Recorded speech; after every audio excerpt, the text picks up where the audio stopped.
మురుమురు మురుమనన్నది, మగుని చేత ముట్టికాయ తింటనన్నది. నాన్న నాన్న నాకు ఒక కథ చెప్పవా? అబ్బా వెళ్ళి మీ అమ్మని అడుగుపో, మనకు చాలా పనుంది. అమ్మ అమ్మ నాకు కథ చెప్పవా? నాన్న చెప్పమంటే చెప్పటం లేదు. అవునా, ఏదో పనుందన్నాడా? అవునమ్మా.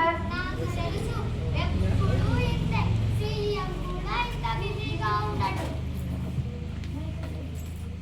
నాకు వంటింట్లో పనుందమ్మా, వెళ్ళి మీ నానమ్మని అడుగుపో తల్లి. మీ ఇద్దరు ఎప్పుడు ఇంతే, కథ చెప్పారు పాట పాడారు. నానమ్మ నాకు కథ చెప్పవా? నిన్నట్లాగా నా బంగారు తల్లి, నా చిట్టి తల్లి, అలా పెరట్లోకి వెళ్ళి చెప్పుకుందాం దాకా.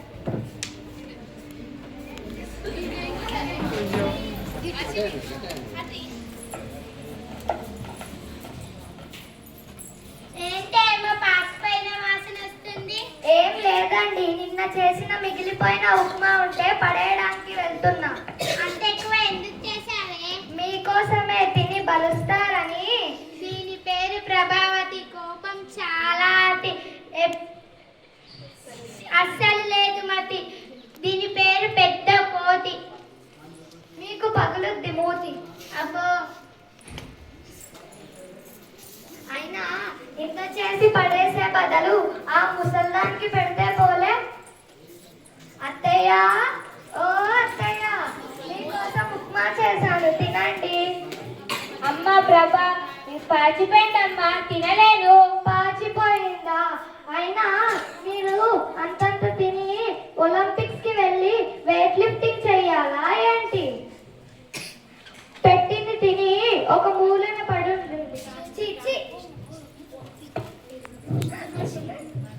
ఏమండి, నేను ఈ ఇంట్లో ఉండలేనండి. ఏమైంది? నీకు ఇప్పుడు ఏమైంది? ఏం కావాలండి? మీరు పొద్దుననగా వెళ్తారు, పాప స్కూల్ కి పోతుంది. ఆ ముసల్దానికి నేను ఇంట్లో చాకరీ చేస్తూ ఉండాలా? అంత గొప్ప సేవ ఏం చేశావే? ఏం చేశానో మీకు తెలీదా? ఒకరు చెప్పాలా? ఇప్పుడు సరే, ఇప్పుడు నేనేం చేయాలి చెప్పు. ఇంట్లో నేనైనా ఉండాలి, ఆ ముసలిదైనా ఉండాలి. ఈ వయసులో ఆమె ఎక్కడికి వెళ్తుంది? ఎక్కడికైనా పంపండి, ప్రతి ఊళ్ళో ఉన్నాయి కదా వృద్ధాశ్రమాలు, ఎక్కడో ఓ చోట సరే చేస్తానులే. ఫోన్ చెయ్యండి. సరే చేస్తా. ఇప్పుడే చెయ్యండి. హలో, చెప్పండి. గుడికంద్ర అవకాశమా అండి? అవునండి. ఒక ముసలావిడని మీ ఆశ్రమంలో చేర్చాలనుకుంటున్నాను. ఆమెకి ఓలన్నా ఉన్నారా అండి? ఆమె మా అమ్మనేనండి. వృద్ధులను మాత్రమే చేర్చుకుంటామండి. సరేనండి. ఏమే వృద్ధులను మాత్రమే చేర్చుకుంటారంట? వృద్ధులనే చెప్పండి, వేరే ఆశ్రమానికి ఫోన్ చెయ్యండి. హలో హలో, చెప్పండి. గణపూర్ వృద్ధాశ్రమా అండి? అవునండి. ఒక్క ముసలామెను మీ ఆశ్రమంలో చేర్చాలనుకుంటున్నాము. ఆమెకి ఓలన్నా ఉన్నారా అండి? ఆమె మా అమ్మనేనండి. ఎవరు లేరండి. సరే అండి, రేపు తీసుకొని రండి. సరే. రేపు కాదు, ఇవాళే తీసుకొస్తామని చెప్పండి. ఏం చెప్పాలో కూడా తెలియదు. నానమ్మని ఎక్కడికి పంపిస్తున్నారు?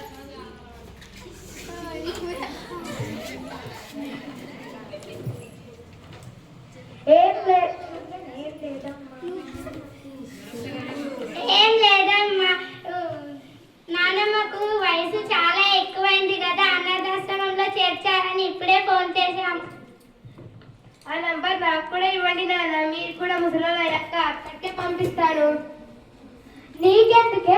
ఆ ముసల్దాని చూడండి, ఆ ముసల్దాని గారాబం వల్ల ఇది ఇలా తయారైంది. నువ్వు కొంచెం బాగమ్మా, ఇప్పటిదాకా పాచిపోయిన అన్నమ్మ నాన్నమ్మ పెట్టావే, అదే నువ్వు తినచ్చు కదా, లేక నాన్నకు పెట్టచ్చు కదా, పోనీ నాకు పెట్టచ్చు కదా. నానమ్మ అంటే అంత కోపం ఎందుకమ్మా? నీ తెలివి ఏమైంది నాన్న? చిన్నప్పటి నుంచి నన్ను చాలా బాగా చూసుకున్నావు కదా, మీ అమ్మ కూడా నేను అలానే చూసుకుంది కావచ్చు. మీకన్నా నాకు నానమ్మనే బాగా చూసుకుంటుంది. రోజు కథ చెబుతుంది, పాట పాడుతుంది, ఈ రోజు నాతో ఆడుకుంటుంది. మీరు పనుంది అని తప్పించుకుంటారు. మా తప్పు తెలుసుకున్నాం తల్లి, క్షమించు. నన్ను కాదు, నానమ్మ కాళ్ళ మీద పడి క్షమాపణ అడగండి. నా తప్పును మేము తెలుసుకున్నాం తల్లి, క్షమించు.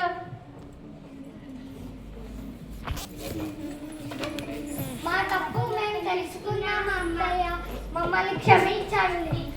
లేవండి, మా నాన్నమ్మ మిమ్మల్ని క్షమించింది, ఎందుకంటే మా ముసలి బంగారం.